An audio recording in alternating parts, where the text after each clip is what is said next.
देवरिया के सांसद डॉक्टर शशांक मणि त्रिपाठी का गढ़ रामपुर में हुआ भव्य स्वागत। सदस्यता अभियान के लिए लाएगो से की अपील। भारतीय जनता पार्टी के कार्य योजनाओं पर चर्चा। नमस्कार, आप देख रहे हैं जनमंच खबर। 13 सितंबर को तरकुलवा ब्लॉक के गढ़रामपुर में स्थित Swami Vivekananda junior high school में देवरिया के लोकप्रिय सांसद डॉक्टर शशांक मणि त्रिपाठी का आगमन हुआ।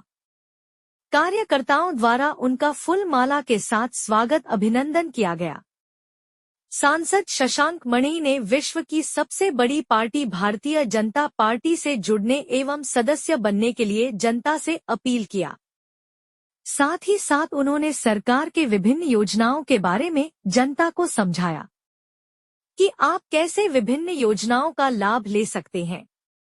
अपने सांसद को अपने बिच पाकर लोग भी काफी खुश दिखे। देवरिया के लाल के नाम से जाने जाने वाले डॉक्टर शशांक मणि त्रिपाठी पहली बार सांसद बनकर उच्च सदन में क्षेत्र का प्रतिनिधित्व कर रहे हैं। जनता ने अपने सांसद से अपनी समस्याएं भी बताई।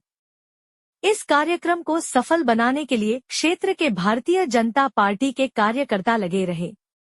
वहीं इस कार्यक्रम में Swami Vivekananda junior high school के प्रबंधक विनय सिंह, पूर्व प्रधान जयंत सिंह, पूर्व प्रधान स्वामीनाथ पटेल, गणेश राव, दिनेश प्रताप राव, युवा मोर्चा मंडल मंत्री गणेश द्विवेदी, नगर पंचायत अध्यक्ष जनार्दन कुशवाहा, अंबुज शाही ग्राम प्रधान पति रामपुर खास राजकुमार सिंह, ब्लॉक प्रमुख तरकुलवाराम आशीष गुप्ता, रामबहाल पटेल, दिवाकर राव एवं भारतीय जनता पार्टी के पदाधिकारी एवं कार्यकर्ताओं की उपस्थिति रही। जनमंच खबर के लिए देवरिया से बैजनाथ जायसवाल की रिपोर्ट।